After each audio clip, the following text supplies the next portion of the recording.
going back to then friends, family, and associates, let's talk to the founders that want to approach family, friends, people they've worked with. How do you do that without completely screwing up a relationship? What's your experience? There are a few pieces in the friends, family, and associates. I always tell people is just a nucleus that you need to grow from. The first step is if they're very close to you, you have some concept of what they can afford at a risk level, right? So if your aunt wants to write you a $50,000 check because she loves Ed so much, but you know it should be 10, and that's what she can afford to lose. It's incumbent on you as a founder, if you value that relationship, to push that 10 back. But so there's responsibility on our part. What you're looking for is you're looking for people that have enough net worth that they can take a risk. But you're also looking for people that have already taken some type of non-correlated risk, that have invested in a business or a startup or a restaurant. Because what you don't want is somebody that's trying to look for an IRR investment. They're looking for a rate of return every single year. They're going to be a challenging partner. But going back to the nucleus concept, you want to talk to everybody within your nucleus network. You want to do a great job of developing the elevator pitch and getting them excited about your startup. But what you really need to be doing is expanding your network on that step. So after I'm done pitching you, Ed, I need to ask questions to understand if the problem resonated. If it didn't, I want to readdress it. And then I need to ask, basically, Ed, this has been an awesome conversation. I really appreciate you taking some time with me.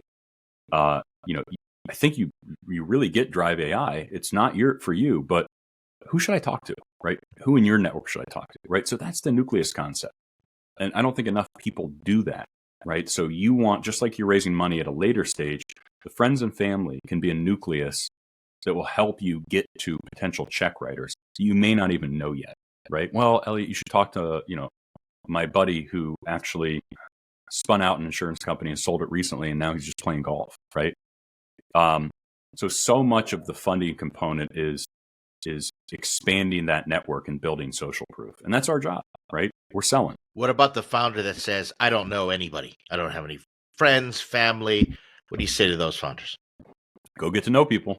It's your job. You're a founder. You can't do it. You can't hide, right? You can't hide in a corner and ship code. This is part of the process. So whatever networking events may be in your area, expanding your outreach on LinkedIn, building a brand, winning some relationships. That's part of our job. But yes, there are a lot of people that are like, I'm from XYZ town. I don't know anybody. Well, time to go know people, right? Because that's going to help you sell. That's going to help you hire. That's going to help you raise money. You got to do it. You can't hide under your desk.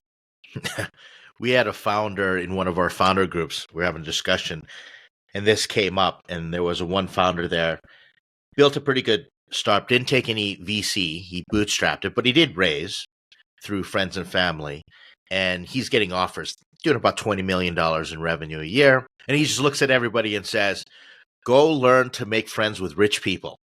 And then he stops. And I was like, yeah, pretty much. He's kind of right. And I think that's a tongue-in-cheek way to say it, but you will have to network, right? If you're selling software to a business, you have to have the ability and the understanding of how to get in front of a decision maker at the business. If you're selling software to an investor, you have to understand where are those investors and how do I meaningfully get in front of them.